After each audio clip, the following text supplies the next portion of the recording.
Bonjour à tous.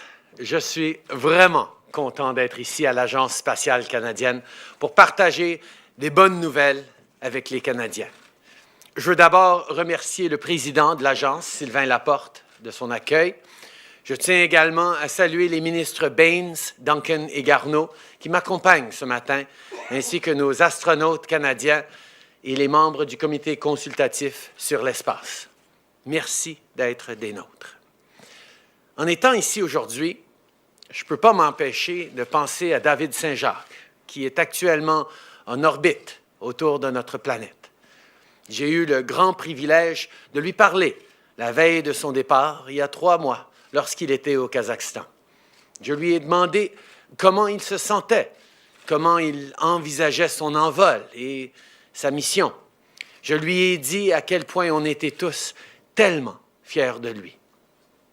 Lui, il était comme un enfant la veille de Noël, fébrile, emballé, enthousiaste. Déjà, ses pieds ne touchaient plus à terre. Il s'apprêtait à réaliser son plus grand rêve, un rêve qu'il avait depuis qu'il était tout petit. La voix remplie d'émotion, il m'a dit, « Vous savez, il n'y a pas beaucoup de drapeaux étrangers qui flottent au centre spatial russe. Alors, je ne pourrais pas être plus fier de voir notre feuille d'érable ici, si loin de chez nous. De voir un pays comme le nôtre, qui n'est pas une superpuissance mondiale, qui compte pas beaucoup d'habitants, être à l'avant-garde du progrès, de jouer dans la cour des grands. » There was a time when David's story would have been barely imaginable. A time when our ancestors used the stars to find their way through the wilderness, used the sun to tell time, and used the moon to dock their boats. Back then, observation was our best and often only tool for understanding our world and answering our most basic questions. So in 1839, we built our first observatory on the grounds of the University of Toronto to advance our knowledge of our planet and our universe. We focused on magnetic fields. We wondered why the compass pointed to the North Pole, where the northern lights came from. This curiosity, this sense of adventure that would later drive our work in space, was alive in the hearts of those who came before us, alive in the first peoples of Canada who had survived and thrived in the most unforgiving of climates, alive in the Europeans who had crossed the Atlantic to find a better life in a distant land. Indeed, Canada's entire story is one of perseverance, resilience, and audacity, often in the face of seemingly impossible odds. En 1957, lorsque Sputnik a effectué son premier voyage autour de la Terre, les Soviétiques ont repoussé les limites du possible. Ils ont démontré ce que l'être humain était capable de réaliser. Inspirés par leur succès, les Canadiens se sont mis au travail. Même si la course vers l'espace semblait être réservée pour des pays beaucoup plus importants que le nôtre, même si les satellites étaient l'affaire de pays beaucoup plus peuplés que le nôtre, le Canada n'a pas perdu de temps. En 1962, juste 5 ans après Sputnik, on a lancé notre premier satellite canadien, Alouette 1, qui a fait du Canada le premier pays dans l'espace qui n'était pas une superpuissance. Au fil du temps, l'innovation canadienne et surtout notre savoir-faire dans le domaine de la robotique est devenue une composante essentielle des missions spatiales. Each time our friends and allies set out to reach new frontiers, they turned to us. Canada built the communications antenna that helped Alan Shepard become the first American in space. When President Kennedy boldly declared that the United States would land a man on the moon and return him safely to Earth, Canada was there. Indeed, Owen Maynard from Woodstock, Ontario, was the engineer at NASA responsible for the design of the lunar module that would bring Neil Armstrong and Buzz Aldrin to the Sea of Tranquility on the surface of the moon. And the landing gear of that lunar module was built by Héroux Aerospace just next door to us in Longueuil. We built the Canadarm for the space shuttles. It launched the Hubble Space Telescope, supported countless spacewalks, and started building the International Space Station, just to name a few things. And frankly, the Canadarm also ensured that the maple leaf is visible in just about every iconic picture of that American space shuttle. Our work in space is perhaps the best example of Canadian ambition, of this tireless desire to learn and to understand that is so inherent to who we are as a country. It's no mistake that we decided to focus our space program on research and science. No surprise that we chose physicists and scientists, engineers and educators, doctors and authors to be our astronauts. Their mission was not only to reach the stars, but to bring their knowledge back to Earth, to help us understand the world in which we live and our place in it. Every astronaut, whether it be through their discoveries or their example, inspired generations of Canadians to push the boundaries of what they thought possible, of what they held to be true. As our Governor General likes to say, they showed Canadians that the sky was not, in fact, the limit. Presque 50 ans après Apollo 11, l'exploration spatiale est sur le point d'entrer dans une nouvelle phase. Après avoir construit, opéré et occupé en permanence le grand laboratoire qu'est la Station spatiale internationale, le monde tourne maintenant son attention vers la Lune.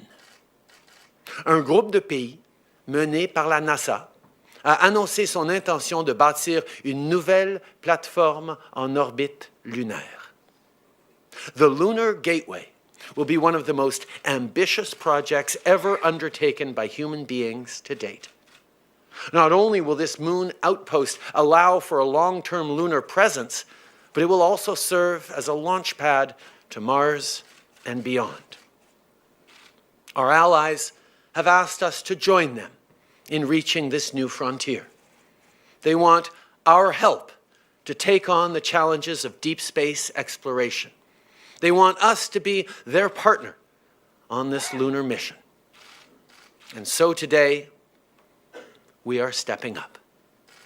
Le Canada met le cap sur la Lune. Canada is going to the moon.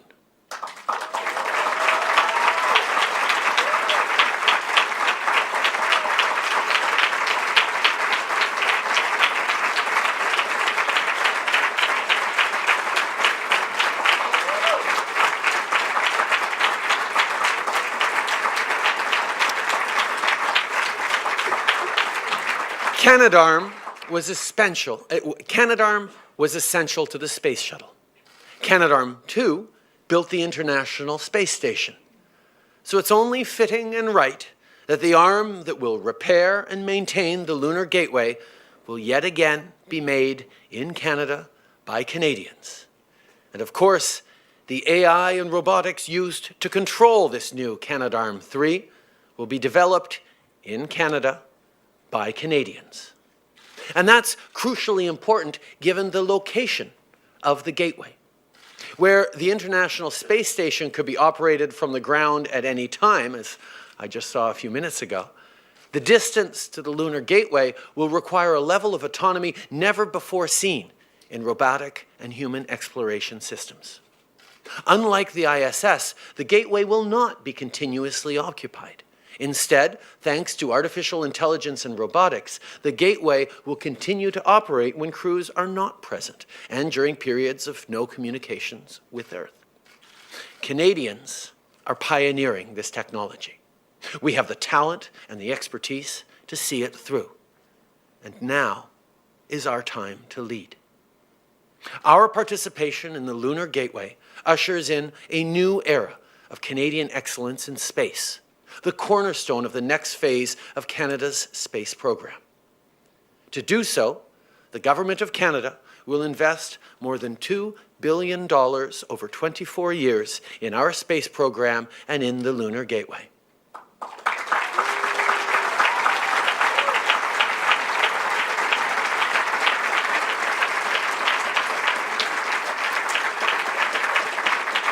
Le gouvernement du Canada investira 2,05 milliards de dollars sur 24 ans dans notre programme spatial et le projet du Gateway lunaire. Cette nouvelle stratégie spatiale nous permettra non seulement d'assurer l'avenir de notre programme d'astronautes ainsi que la force de l'industrie aérospatiale, mais aussi de créer des emplois pour les Canadiens, d'encourager l'innovation et d'ouvrir la voie à de nouvelles découvertes scientifiques. Près de 60 ans d'innovation canadienne dans l'espace nous ont menés ici, prêts à nous lancer dans une nouvelle mission. Le Canada possède à la fois le savoir-faire et la chaîne d'approvisionnement nécessaires pour participer au Gateway lunaire. Notre travail dans l'espace au cours des dernières décennies a permis à nos entrepreneurs de faire croître leurs entreprises et de mettre en place un réseau de talents et d'expertise dans l'ensemble du pays.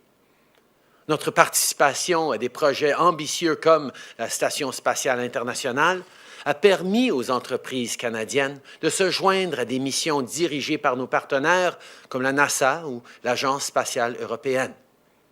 Nos PME pouvaient obtenir des contrats, multiplier leurs partenariats internationaux et avoir accès à des nouvelles technologies. Today, 10,000 Canadian jobs depend on Canada's presence in space. From the folks right here at CSA who operate Dexter, the Canada hand, to those who built the Earth monitoring satellite RadarSat constellation mission satellites in Sainte-Anne-de-Bellevue and Richmond, BC. Canada's participation in the Lunar Gateway will not only ensure that we keep jobs in our communities, but also unlock unprecedented opportunities for our small and medium-sized businesses to grow and thrive. Of the $2.05 billion, our government will allocate $150 million over 5 years to help our SMEs develop and demonstrate space technologies. With the Gateway, we also have the chance to leverage our superclusters, especially as they relate to AI, and ensure that Canada contributes to the next generation of AI-enabled deep space robotic systems. These investments will create hundreds of good, well-paying jobs over the next 10 years, from scientists and engineers to technicians and computer programmers, and will contribute $100 million annually to Canada's gross domestic product. Over recent years, as parents, mentors, and teachers, we've encouraged our young people interested in science and technology to follow their passion and work hard so that they can have a job they love one day. In fact, it's kind of what I'm doing right now. My daughter Ella Grace is already, and will admit it, a bit of a science geek like me. So I brought her with me today so she could share in this big news and this exciting element of our future. See, we promise our kids that their dream job is out there, that their hard work will pay off. And today, we're making good on that promise. A strong space program will ensure that Canadians are well positioned to benefit from a rapidly growing international space economy, an economy that will triple to $1.1 trillion in the next 20 years. This is an unprecedented opportunity for Canada to shine. We expect robotics to be even more critical in the future, from exploring planets to servicing satellites. Canada has what it takes to be at the forefront of this next phase of space technology. That said, impacts of space innovation extend far beyond any single sector of the economy. Because had we not participated in space exploration, there is little doubt that Canadians from coast to coast to coast would have missed out on good jobs, better opportunities, and great discoveries.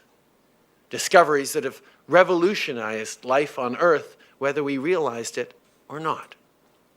En constatant le degré de radiation auquel les astronautes étaient exposés durant leur sortie dans l'espace, on a pu concevoir un détecteur de radiation qui est utilisé dans plus de 1000 cliniques de traitement du cancer à travers le monde.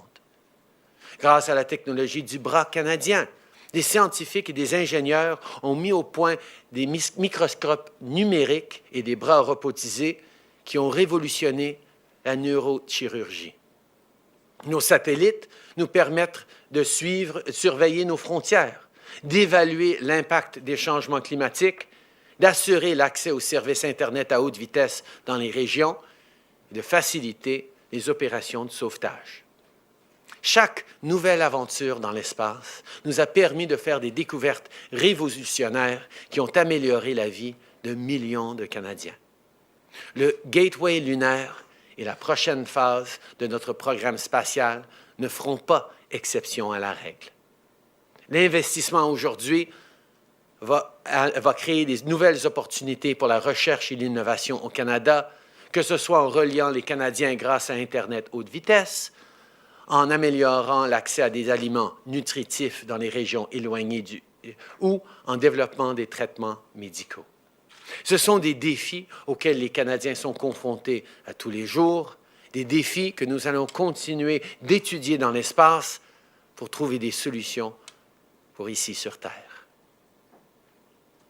The Maple Leaf was flying over the Baikonur Cosmodrome in Kazakhstan that day because Canadians chose to go to space. We recognized the opportunity before us and believed in our unique ability to seize it. In 1962, we set out to reach a new frontier like we had done so many times before. But Canada made it to space as part of a team of friends and allies who realized that they could achieve more together than they ever could have on their own. La Station spatiale internationale est peut-être le meilleur exemple de coopération pacifique entre les pays. Elle représente le meilleur de ceux qui ont participé à sa construction et démontre ce qu'on peut accomplir lorsqu'on travaille ensemble. Le résultat, c'est presque 20 ans de présence humaine continue dans l'espace. Près de 20 ans de collaboration, d'innovation et d'exploration. My friends, there will always be so much we will never know about our universe. In fact, space exploration has probably generated more questions than we have answered. But that's not really why humans went to space in the first place. We went because we needed to learn more about ourselves. We tested our theories just as much as we tested our resilience and our determination. And in the process, we discovered how to make life on Earth more comfortable, more efficient, and more fulfilling. We revolutionized the way we coexist and connect and the ways we keep each other safe. Avec le Gateway lunaire, le Canada continuera de faire partie de l'équipe qui repousse les frontières de l'ambition humaine et des limites du possible. L'équipe qui continuera d'inspirer des générations d'enfants et d'adultes à viser toujours plus haut et à aspirer à quelque chose de toujours plus grand.